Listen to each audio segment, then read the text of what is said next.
समाज आज एक अजीब परिस्थिति में जी रहा है। देश आज एक अजीब परिस्थिति में जी रहा है। भारतीय जनमानस की स्थिति ऐसी है कि भारतीय जनमानस का एक वर्ग ऐसा है जो ये मानता है कि ऐसे तानाशाह दुनिया में आ गए हैं भारत में, ये तानाशाह देश को बर्बाद कर देंगे, इनका अहंकार चरम पर है और ये दुनिया को जीने नहीं देंगे।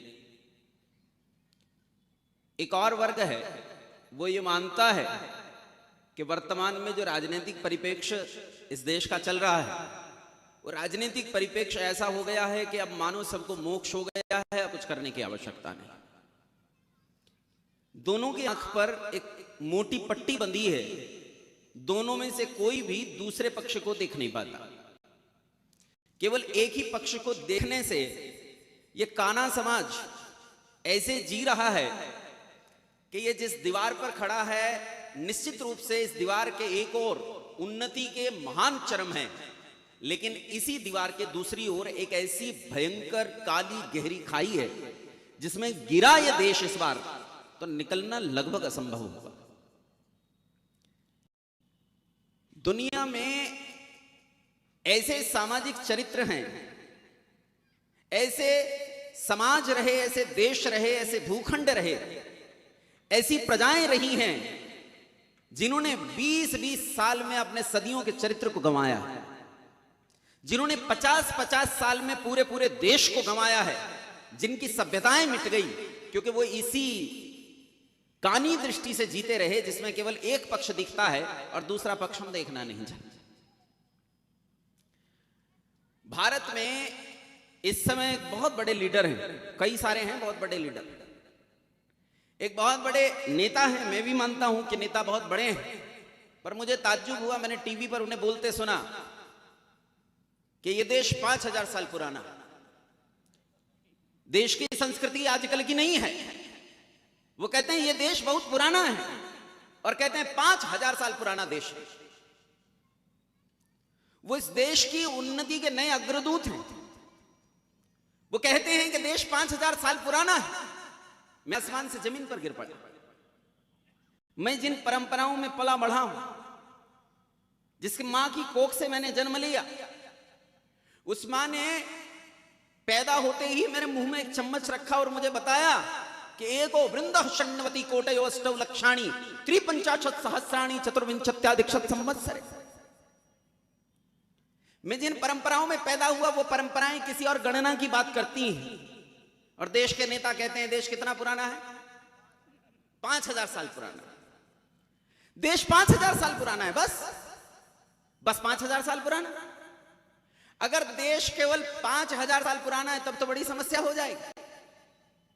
तब तो रामलला की प्राण प्रतिष्ठा ये तो हास्यास्पद हो जाएगा।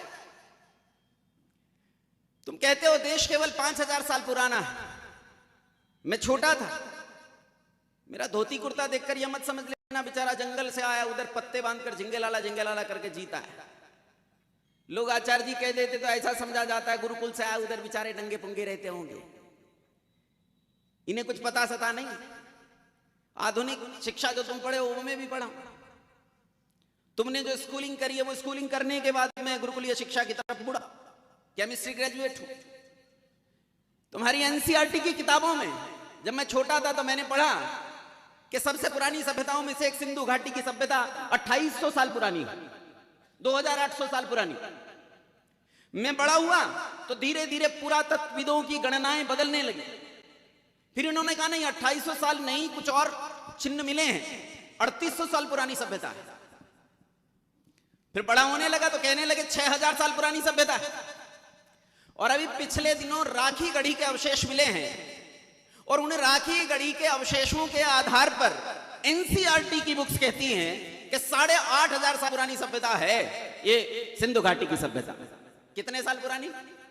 नेताजी कितना बताते हैं देश कितना पुराना है? अरे तुम्हारी अपनी किताब 8500 साल बता रही है, तुम 5000 साल पुराना बता रहे। 3-4 साल पहले मैं अयोध्या गया। अयोध्या में लोग कहने लगे चलो मंदिर देखने चलते हैं। आज ही सुबह जहां मैं रुका हुआ हूं, ये बैठे हैं युवक, ये बोले आचार्य जी आज मथुरा चलें घूमने। मैंने पूछा मथुरा में क्या? बोले मंदिर है। मैंने कहा मंदिर तो मेरे गांव में भी है, मथुरा में क्या विशेष है? वही ईंट पत्थर हो, वही चूना मिट्टी होगा, मैं क्या करूंगा वहां? कुछ विशेष है? कालिया नाग नाच रहा हो तो देखने जाऊं? वो तो है नहीं। अयोध्या में मैं तो उन लोगों ने कहा चलो घूमने चलते हैं। हमने कहा कहां? बोले वहां चलते हैं। मैंने कहा मेरी इच्छा तो ईश्वर बनाई चीजों में ज्यादा रहती है। तो अयोध्या में एक नदी बहती है जिसका नाम है सरयू। नाम सुन के भी लगता है जैसे भगवान राम के काल की बात है। मैंने सोचा चलो सरयू देखने चलते हैं। सरयू देखने गए तो वहां एक सबसे खंडहर मंदिर मुझे दिखाई दिया। मैं उस खंडहर मंदिर में गया तो पता चला यही सबसे प्राचीन है। मैंने पूछा ये क्यों विख्यात है? उन्होंने कहा इसका नाम गुप्ती धाम है, यहां भगवान राम आकर गुप्त हो गए थे। उसके बाद भगवान राम का पता नहीं चला वे कहां गए, इसी गुप्ती धाम में। वहां एक पंडित जी बैठे। मैंने पंडित जी से पूछा, मैंने कहा पंडित जी ये अयोध्या वही है क्या जो भगवान राम की अयोध्या है, या बात कुछ और है? पंडित जी बोले पता नहीं। पंडित जी बोले पता नहीं। मैंने कहा क्यों पता नहीं? बोले महाराज मैं कैसे पता रखूं, भगवान राम तो त्रेता में पैदा हुए, अपन कलयुग में पैदा हुए, समय बहुत बीत गया। और पंडित जी कहते हैं, ध्यान से सुनो, लड़का था पंडित जी, 30-32 साल की उम्र थी। सामान्यतः ब्राह्मण जब पैसा छोड़ता है ना तो उसके हाथ से पैसा आसानी से नहीं छूटता है। मैं 1 रुपया देने के लिए तैयार नहीं होता यूं ही किसी को। मैं 1000 रुपए दे के आया उस आदमी को। उन्होंने कहा जी आप अनुमान लगाओ कि 4,32,000 साल का कलयुग होता है। बस इतनी सी बात पे मैं मुग्ध हो गया कि आदमी जो बैठा है वो पढ़ा लिखा है। कलयुग की आयु उन्होंने कहा 4,32,000 साल की है। उससे 2 गुना द्वापर है, 3 गुना त्रेता है। उस त्रेता के अंत में श्री राम पैदा हुए। और वो कहते हैं कि अयोध्या का इतिहास कहता है कि न जाने कितनी बार अयोध्या बर्बाद हुई है, न जाने कितनी बार अयोध्या बसाई गई है। राजा भोज ने भी इस अयोध्या को बसाया है, अन्य कई राजाओं ने इस अयोध्या को बसाया है। ये तो मैं नहीं जानता कि ये वही अयोध्या है अथवा नहीं, लेकिन एक बात पक्का है कि वो भी सरयू के किनारे थी और ये भी सरयू के किनारे है। तो लगता तो ये है कि यही वो अयोध्या। अब पंडित जी की बात का अनुसरण करके तनिक देखो इस समय कौन सा युग चल रहा है। देखो माताएं नहीं बोल रही बिल्कुल भी, सतयुग वाली। बोलो कौन सा युग चल रहा है? तब भाषण देने की आदत नहीं है अपनी, बातचीत करता हूं मैं, मेरे साथ बातचीत करो। कौन सा युग चल रहा है? और कलयुग किसे कहते हैं? क्या कहते हैं? बाबा तुलसीदास कहते हैं कलयुग तो बस नाम अधारा, सुमरी सुमरी जग उतर ही पारा। कहते कलयुग में न धर्म चलता है, न सत्य चलता है, न वेद चलता है, न तपस्या काम आती है, न विद्या काम आती है। यहाँ तो केवल नाम के आधार पर ही नौका पार होने वाली है। लेकिन बंधुओं ब्राह्मणकार ऐसा नहीं मानते। ब्राह्मणकार कहते हैं कलि सयानो भक्ति संजिहानस्तु द्वापरः उत्तिष्ठन् त्रेता भक्ति कृतम संपद्यते चरण चरैवेति चरैवेति चरैवेति। क्या कहता है वेद? वेद कहता है कलि सयानो भक्ति, जो अज्ञान में है, अविद्या में है, आलस्य में है, प्रमाद में है, नींद में है, नशे में है, वो कौन से युग में है? वो कलयुग में। और जो इस नींद नशा अविद्या आलस्य प्रमाद को त्याग देता है वो द्वापर में आ जाता है। और जो विद्या को जान लेता है वो त्रेता में आ जाता है। और जो विद्या को जानकर कर्तव्य कर्म प्रारंभ कर देता है वो कौन से युग में आ जाता है? बोलो कौन से युग में आ जाता है? सतयुग में आ जाता है। अच्छा ये कौन सा युग चल रहा है? बोलो अभी भी कलयुग चल रहा है। नींद में हो क्या? हुक्का दबा के आए या पौवा लगा रखा है? अभी कलयुग है। अरे द्वापर होना चाहिए कि नहीं? लगे पड़े हैं 3 दिन 2 दिन से तुम्हारे साथ में हैं। कलयुग तो नहीं है। गणना के दृष्टिकोण से यह कलयुग है। गणना के दृष्टिकोण से कौन सा युग है? और कलयुग का प्रथम प्रहर चल रहा है। 5000 साल बीते कलयुग को आए हुए। कितने साल? गिनती करो भाई, मेरी कैलकुलेशन खराब है। कितने साल? और कलयुग से 2 गुना होता है द्वापर। कलयुग है 4,32,000 साल, तो द्वापर कितने साल का हो गया? 4,32 का दूना 8,64,000 साल बीच में बीत गए। और इससे पहले अगर राम जी बिल्कुल त्रेता के अंतिम समय में पैदा हुए हो तब भी मोटा मोटी भगवान राम को पैदा हुए 9 लाख साल बीत गए। कितने? बोलो देश कितना पुराना है? 5,000 साल। 5,000 साल पुराना। ये लोकप्रिय नेता। देश 5,000 साल पुराना। अगर 5,000 साल पुराना है तो भगवान राम पैदा ही नहीं हुए। और भगवान राम थोड़े पैदा हुए थे सबसे पहले। भगवान राम के पिताजी का क्या नाम था? दशरथ के पिताजी का कुछ नाम था कि नहीं था? उनके पिता का भी कुछ नाम था कि नहीं था? अरे आज हुए, नहुष हुए, ययाति हुए, न जाने कितनी पीढ़ियां बीतती चली आई बंधुओं। ये देश 5000 साल पुराना नहीं, लाख 2 लाख साल पुराना नहीं, ये 9 लाख साल पुराना भी नहीं है देश। हमारे घर में पंडित जी आते हैं, यज्ञ कराते हैं, तो हाथ में पानी देकर संकल्प पाठ पढ़ाते हैं। क्या कहते हैं हाथ में पानी देकर? कहते हैं बोलो ओम। आप ओम बोल देते, उसके बाद पंडित जी चालू हो जाते हैं। तुम्हें समझ में कुछ नहीं आता, लेकिन पंडित जी बोलते हैं एको वृंद षण्णवती कोटयो अष्टौ लक्षाणी त्रिपंचाशत् सहस्राणि चतुर्विंशत्याधिक संवत्सरे हैं अमुक ऋतौ अमुक मासे अमुक पक्षे अमुक तिथौ अमुक वासरे अमुक स्थाने अयन देव क्रियते। कहते 1,98,08,53,124 साल बीत गए हैं हमें यज्ञ करते हुए। मेरे पिता ने, मेरी माँ ने जब ये यज्ञ मुझे सौंपा तो गिनती सौंपी, बेटा ये गिनती है, इतने साल हो गए हमें यज्ञ करते हुए, हम प्रतिदिन की गिनती गिनते हैं, आज से हम ये तुझे सौंपते हैं, अब गिनने का काम तेरा। मैंने पूछा मैया ये गिनती तुझे कहां से मिली? तो बोली मेरे पिता से। मेरे पिता ने एक निश्चित समय तक की गिनती की, उससे आगे की गिनती का जिम्मेदारी मुझे दी, मैं गिन रही हूं, अब मेरे से आगे तू गिनेगा और तेरे से आगे तेरी पीढ़ियां गिनेंगी। मैंने कहा मां तेरे पिता को कैसे पता चला? तो बोली उसके पिता से। और मैंने कहा उसके पिता को कैसे पता चला? बोले उसके पिता से।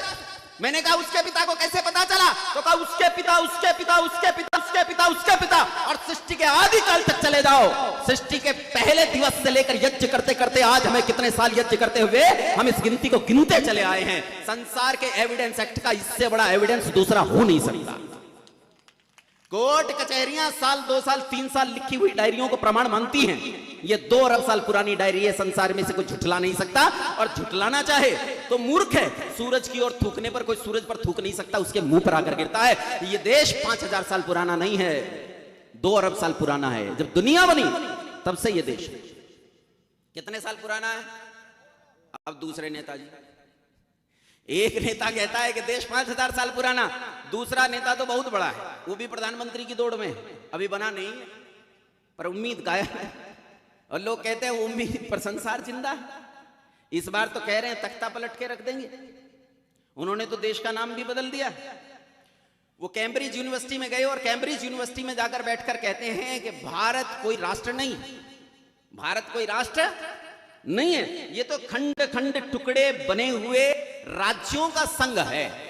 अलग अलग राज्य हैं, उनका संघ, उन्होंने मिलकर आपस में निर्णय किया कि हम एक साथ जीवन जिएंगे। ये भारत उनका संघ बना, इसीलिए इसका नाम राष्ट्र नहीं, भारत नहीं, इसका नाम है the Republic union of India. ये नाम है, सच बात है, यही नाम है, the Republic union of India. वहां एक आईपीएस अधिकारी मौजूद था, उसने कहा महाराज ये तो 1947 में हुआ, क्या 1947 से पहले ये देश राष्ट्र नहीं था? बोले नहीं था। क्यों नहीं था? क्या पहले भी तो इस देश में गणराज्य थे छोटे छोटे, और वो जो गणराज्य थे वो गणराज्य आपस में एक दूसरे से युद्ध लड़ते थे, एक दूसरे को मार डालते थे, एक दूसरे पर चढ़ाई करते थे, हत्याएं करते थे, खून बहाते थे लोगों का। पहले कहां ये राष्ट्र था? पहले भी तो टुकड़े टुकड़े गणराज्यों का समूह था। कितनी समझदारी की बात कर रहा है ये आदमी, कितनी समझदारी की बात कर रहा है। लेकिन बंधुओं, कहीं किसी गुरुकुल की छाया में बैठकर पढ़ लिया होता, किसी गुरुकुल वृक्ष के नीचे उस छाया का कुछ दिन आस्वादन किया होता तो ऐसी मूर्खतापूर्ण बात न कहता। किसी पंडित जी के पैर धोकर पिए होते, किसी आचार्य के, किसी विद्वान की चरण पादुकाएं उठाई होती तो ऐसी मूर्खतापूर्ण बात कहने का साहस न करता। यह राष्ट्र इस राष्ट्र के लिए आचार्य चाणक्य कहते हैं कि राज्य के 7 अंग होते हैं। कितने अंग होते हैं? 7 अंग होते हैं। राज्य, स्वामी, अमात्य, जनपद, दुर्ग, कोश, दंड, मित्र आदि 7 अंग होते हैं किसी राज्य के। और इन 7 अंगों में एक अंग जिसे जनपद कहा जाता है, यही राष्ट्र है। राष्ट्र के पुनश्च 4 अंग होते हैं। राष्ट्र फिर से 4 घटकों से बनता है, और इन्हीं 4 घटकों में पहला घटक है जमीन। पहला घटक क्या है? ध्यान से सुनना, मैं जो बात कहना चाहता हूं अभी उसकी प्रतिष्ठा नहीं बना पाया हूं। बात तुम तब समझ पाओगे जब मेरी नींव समझ लोगे। नींव नहीं समझी तो बात नहीं बनेगी। राष्ट्र के 4 घटकों में से एक घटक का नाम है जमीन। इसी जमीन को संस्कृत भाषा में देश कहते हैं। क्या कहते हैं? संस्कृत में जमीन, भूमि, स्थान, इसे देश कहा जाता है। उपासना आदि में कहते हैं शरीर के किसी एक देश में मन को टिका कर। शरीर में भी देश होता है, इसका मतलब है किसी जगह विशेष का नाम देश है। तो ये जो भूमि है ये राष्ट्र का पहला घटक है। अगर भूमि ना हो तो कोई राष्ट्र राष्ट्र नहीं हो पाएगा। दूसरा घटक, इस भूमि पर रहने वाले लोग, अगर लोग नहीं होंगे तो भी राष्ट्र नहीं होगा। दोनों के उदाहरण देखो। सेकेंड वर्ल्ड वॉर में जब ईसाइयों ने यहूदियों को बुरी तरह मारा और पूरी दुनिया में यहूदियों को सिर छिपाने के लिए जगह नहीं मिल रही थी, मारे मारे फिर रहे थे, उस समय उनके पास भूमि नहीं थी। भूमि नहीं थी तो यहूदियों का कोई राष्ट्र नहीं था। बाद में यहूदियों ने बहुत परिश्रम किया। सबसे ज्यादा परिश्रम उन्होंने व्यापार में किया और दूसरे नंबर पर उन्होंने शस्त्र बल के आधार पर परिश्रम किया। दो प्रकार का परिश्रम किया, एक धन का, एक शस्त्र का। इसी धन के आधार पर वो अमेरिका के सबसे प्रमुख उद्योगपति बन बैठे और उसी आधार पर उन्होंने फिलिस्तीन का वो इलाका जिसे आज इजराइल कहा जाता है उसे जबरन अधिकार में लिया और वहां जैसे ही उन्हें भूमि मिली वहां उन्होंने यहूदियों का देश बसा दिया। क्या नाम है देश का? क्या नाम है? इजराइल। बिना भूमि के कोई राष्ट्र नहीं होता। सबसे पहली शर्त है भूमि होनी चाहिए और दूसरी शर्त है कि उसके ऊपर पॉपुलेशन होनी चाहिए। बिना पॉपुलेशन के भी नहीं होता। उत्तरी ध्रुव और दक्षिणी ध्रुव धरती के दोनों किनारों पर लोग नहीं रहते, जमीन बहुत सारी है, इसीलिए वहां कोई राष्ट्र नहीं है क्योंकि लोग नहीं रहते। चंद्रमा पर, मंगल पर, शुक्र पर जमीन बहुत पड़ी है, लोग नहीं रहते, इसीलिए वहां भी कोई राष्ट्र नहीं है। राष्ट्र होने के लिए दूसरी शर्त है कि पॉपुलेशन होना चाहिए, आपका कोई डेमोग्राफिक परसेंटेज होना चाहिए, आपका कोई डेमोग्राफिक पोजीशन होना चाहिए। नहीं आपके पास डेमोग्राफ, यू आर फेल, आप राष्ट्र नहीं बना पाओगे। तीसरी चीज, इन लोगों का जमीन पे मालिकाना हक होना चाहिए। लोग भी हो, जमीन भी हो, लेकिन मालिकाना हक ना हो तो भी राष्ट्र राष्ट्र नहीं हो सकता। अच्छा, मैं आपसे पूछना चाहता हूं, उत्तर दो मुझे। आज से 100 साल पहले भारत में किसका शासन था? एकदम चुप। इन्हें बांग्लादेश से पकड़ के लाए, इन्हें कुछ पता नहीं है। अरे बोलो फिर, किनका था? अंग्रेज क्यों कहते हो, ईसाई क्यों नहीं कहते? डरते हो? ये डर है। किनका शासन था बोलो? अकेले ईसाइयों का था? बिना मूछ की दाढ़ियों का नहीं था? मुसलमानों का था कि नहीं था? अरे भाई था। जूनागढ़ की रियासत किसकी थी? हैदराबाद की रियासत किसकी थी? राजा हिंदू होने के बावजूद भी जम्मू और कश्मीर में किनकी सत्ता चलती थी? इसका मतलब देश पर मुसलमानों का भी शासन था और ईसाइयों का शासन था। और शासन उनका था, लोग हमारे थे, जमीन हमारी थी। शासन उनका होने से उस जमीन पर हमारे लोगों का मालिकाना हक नहीं था और मालिकाना हक नहीं होने से भारत उस समय राष्ट्र नहीं था। भारत को कहा जाता था अंग्रेजों का उपनिवेश। क्या कहते थे बोलो? अंग्रेजों का कॉलोनी, ब्रिटिशर्स कॉलोनी। जैसे आज ऑस्ट्रेलिया है, ऑस्ट्रेलिया आज भी ब्रिटिशर्स कॉलोनी, वैसे ही भारत भी ब्रिटिशर्स कॉलोनी था उस समय। इसका मतलब है पहला घटक बोलो क्या है? इधर पिछले वाला मोहल्ला, इसमें ट्रांसफार्मर फूका हुआ है, कोई आवाज नहीं आती उधर से, या तो सुन ही नहीं रहे हैं या मेरी बात समझ में, मेरी हिंदी समझ में आती है? हैं? ये ब्रज क्षेत्र है, माऊ ताऊ करके बोलते हैं, तो मेरी हिंदी समझ में ना आ रही हो? आ रही है अच्छे से? तो बोले पहला घटक क्या बताया मैंने? भूमि। दूसरा घटक भूमि पे रहने वाले लोग। तीसरा इन लोगों का भूमि पे मालिकाना हक। और चौथा सबसे महत्वपूर्ण घटक, ये तीन घटक मिलकर बनाते हैं किसी राष्ट्र का शरीर, लेकिन चौथा जो सबसे महत्वपूर्ण घटक है वो होता है उस राष्ट्र की संस्कृति। उस राष्ट्र की संस्कृति। इस भारत की अपनी कोई संस्कृति होगी तो राष्ट्र होगा, और अगर संस्कृति नहीं होगी तो राष्ट्र नहीं होगा। अब नेताजी की बात को कसौटी पर कस लेते हैं कि भारत एक राष्ट्र है कि नहीं है। ये बताओ, भारत के पास भूमि है कि नहीं है? मुंडी हिलाओ यूं, मुझे पता चले तुम जिंदा लोग बैठे हो। क्या पता किसी ने मार के रख दिए। गर्दन हिलाओ माता, ये हिलती है ना इधर से? भगवान ने लगाया यहाँ कब्जा, ये हिलती है। हाँ ना में बता, बोलो भारत के पास भूमि है कि नहीं है? है ना? कहां से कहां तक? अटक से कटक। अटक तो पाकिस्तान के पास है। गुजरात के परे एक आखिरी जिला, लेकिन ये सही बता रहे हैं, गुजरात के परे एक आखिरी जिला है पाकिस्तान का, अटक। अटक से शुरू होता है और अरुणाचल प्रदेश आखिरी क्षेत्र जिसे कछार भी बोलते हैं, वहां तक का पूरा इलाका भारत का है। और ऊपर से शुरू करो तो कश्मीर से ऊपर का छोड़ दिया गया लद्दाख। अब तो बट गया ना, जम्मू कश्मीर दो जगह बट गया, तो सबसे ऊपर वाला कौन सा हो गया? लद्दाख। लद्दाख से लेकर कन्याकुमारी, इनके बीच का सारा भूभाग भारत के पास है। भूमि है कि नहीं है? मुंडी हिलाओ। है भूमि? दूसरा बताओ, भूमि पर रहने वाले लोग हैं कि नहीं है? कितनी आबादी है हमारी? अरे बोल पड़ो, कितनी आबादी है? 107 करोड़। कितने? अच्छा, उनकी भी बात करेंगे हैं? 35 करोड़ छोड़ दिए मैंने, उन 35 करोड़ की भी बात करूंगा अभी। पहले अपने अपने वाले गिन लो। जमीन है और पॉपुलेशन है 107 करोड़। तीसरी चीज, हमारा इस जमीन पे मालिकाना हक है या नहीं है? बोलो, खेत तुम्हारे नाम है कि नहीं है? मकान तुम्हारे नाम है कि नहीं है? दुकान तुम्हारे नाम है कि नहीं है? इसका मतलब जमीन पे मालिकाना हक भी है। और चौथी चीज, बोलो, भारत के पास अपनी कोई संस्कृति है कि नहीं है? क्या नाम है संस्कृति का? इसका नाम है वर्णाश्रम संस्कृति। क्या नाम है बोलो? हाँ, इस संस्कृति का नाम है वर्णाश्रम संस्कृति। ये वर्णाश्रम संस्कृति भारत की विशिष्ट संस्कृति है। संसार की सारी संस्कृतियों ने यहीं से जन्म पाया। वैसे तो संस्कृति यही है, संस्कृतियां नहीं है, वो तो कुकृतियां, अपकृतियां हैं, वो कृतियां ही नहीं। संस्कृति कहां से होगी? संस्कृति तो एक ही है, वर्णाश्रम संस्कृति। इसी से दुनिया की सभ्यताओं ने जन्म पाया है। अब बोलो, नेताजी के हिसाब से भारत राष्ट्र है कि नहीं है? बोलो, है कि नहीं है? भारत एक राष्ट्र है, निश्चित रूप से राष्ट्र। और एक छोटा सा प्रश्न और खोलकर फिर मैं विषय पर आता हूं, जो विषय मुझे आपसे बात करनी है। स्वामी जी, मेरा समय हो जाए तो बता देना। हाँ, धर्मेंद्र जी बता दीजिएगा। हाँ, आदमी का समय हो जाए तो उसके मुंह में गंगा जल डालने के लिए घर वालों को समय बता देना चाहिए। कितना समय बता रहे हैं? हाँ, 10 मिनट। फिर तो गड़बड़ हो जाएगी। फिर ये विषय छोड़ता हूं, मैं सीधे अपने विषय पर आता हूं। जो मुख्य विषय है वो बताता हूं।